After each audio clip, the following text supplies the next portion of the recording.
Welcome back to Living Local. Christian Butler came to America from England in the summer of 1995 to work as a camp counselor in the Quad Cities and never left. In March, Butler will be bringing two of his passions together, helping youth and bicycling by embarking on a 3,200-mile cross-country bicycle trip to raise money to send underprivileged children to Camp Shalom located in Maquoketa, Iowa.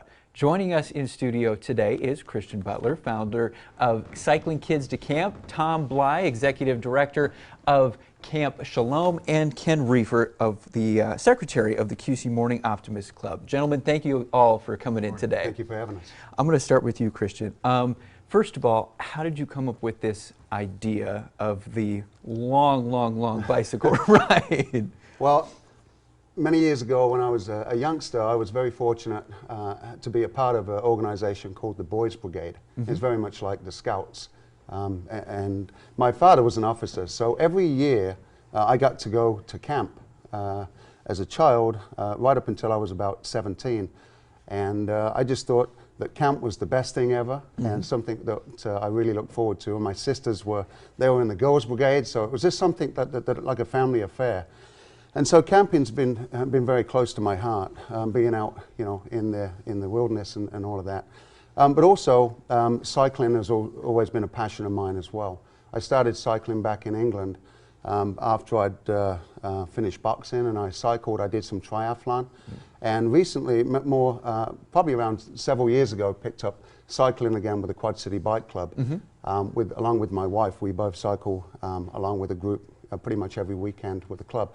And two of my passions are working with youth. I've been working with youth quite a while now. I was Big Brother in the Big Brothers Big Sisters for 6 years. Yes. And then I became a member of the Quad City Morning Optimist Club.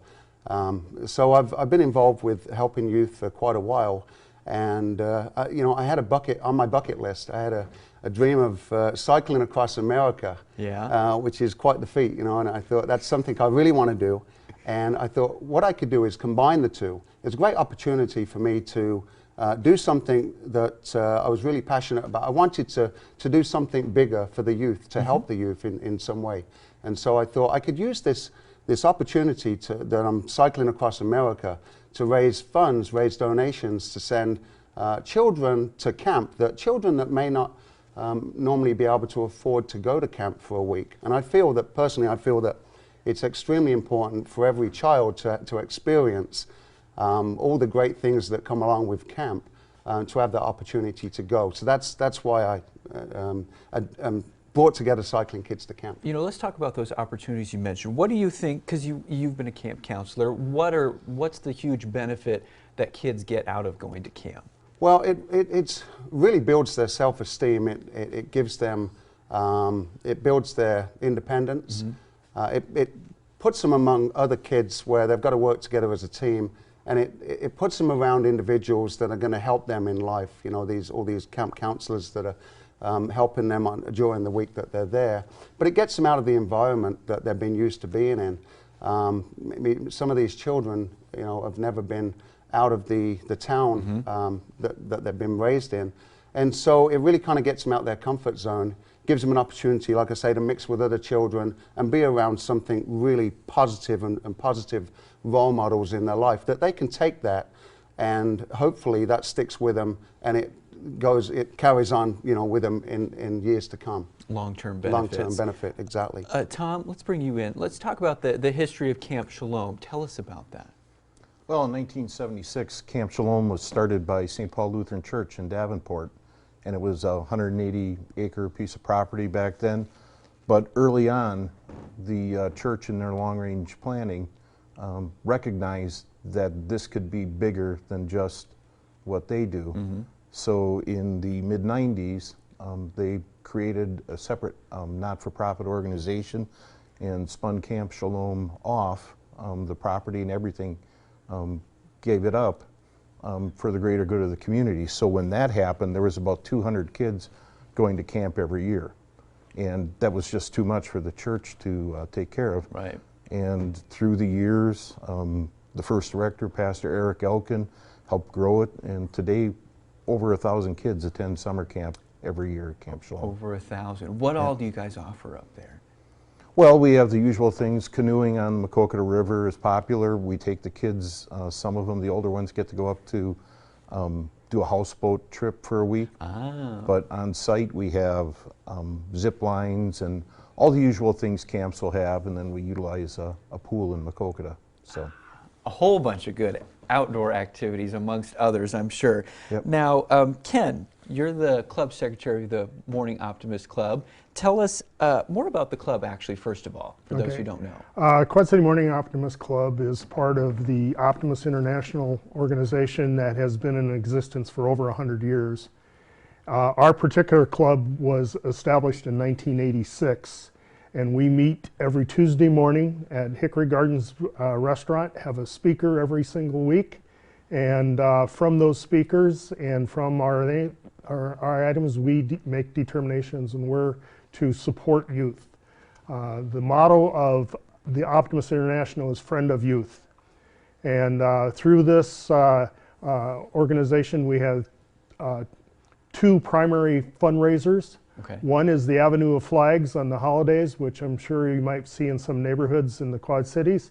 And then also we have a golf outing in August at Oakwood Country Club that is another big fundraiser for us.